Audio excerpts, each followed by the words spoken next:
in Egypt, we've got more protests and unfortunately more violence, mainly caused by the military and the police. 38 people killed in the latest rounds of stories. That's the number that's being showed. Over 2,000 wounded.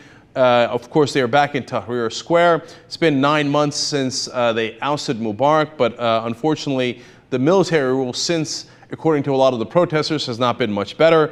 Field Marshal Hussein Tantawi is the leader of Egypt at this point, and he is trying to appease the protesters, saying, all right, you know what, we'll move up the elections to the summer of 2012. They had initially promised the main elections to decide the leadership of Egypt to 2013, which was way too late.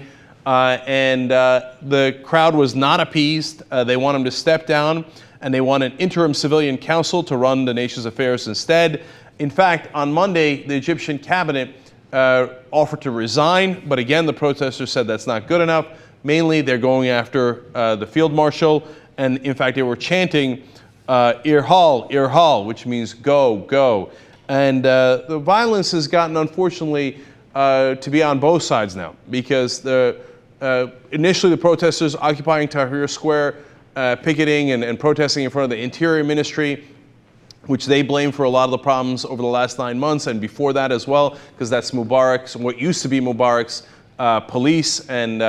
And by the way, the army has continued military detentions and military trials, meaning without telling people why they're being arrested, they can do those arrests. The emergency laws that they hated under Mubarak continues under the military, and then not civilian trials, but military trials. So people have a right to be very, very angry. But as they were doing the protests, the military and the police wind up striking them. And now some of the protesters, according to the reports, are throwing Molotov cocktails. And there's, in the streets outside of Tahrir Square, there's a lot of back and forth where the protesters surge and throw certain things. They've gotten out precautions when they get hit with the rubber bullets and sometimes live bullets. Apparently, as we're seeing people show up in the morgue with bullet holes.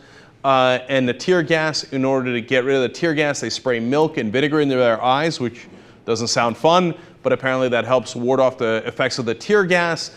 And the reports are that as the police surge back and fire at them, a lot of the protesters get injured or sometimes, as we told you, killed. And they have a whole system set up. People come in motorcycles, 2 people riding, they pick up the injured, put them between the 2 people riding the motorcycle and bring them to a makeshift hospital, which is actually in a church in that same area. So it's interesting, Christians and Muslims working together and the protesters being very organized, whether it's the back and forth with the police or getting their injured to safety. So unfortunately, the violence continues there. Certainly the protests continue. And the military at this point doesn't seem to get it.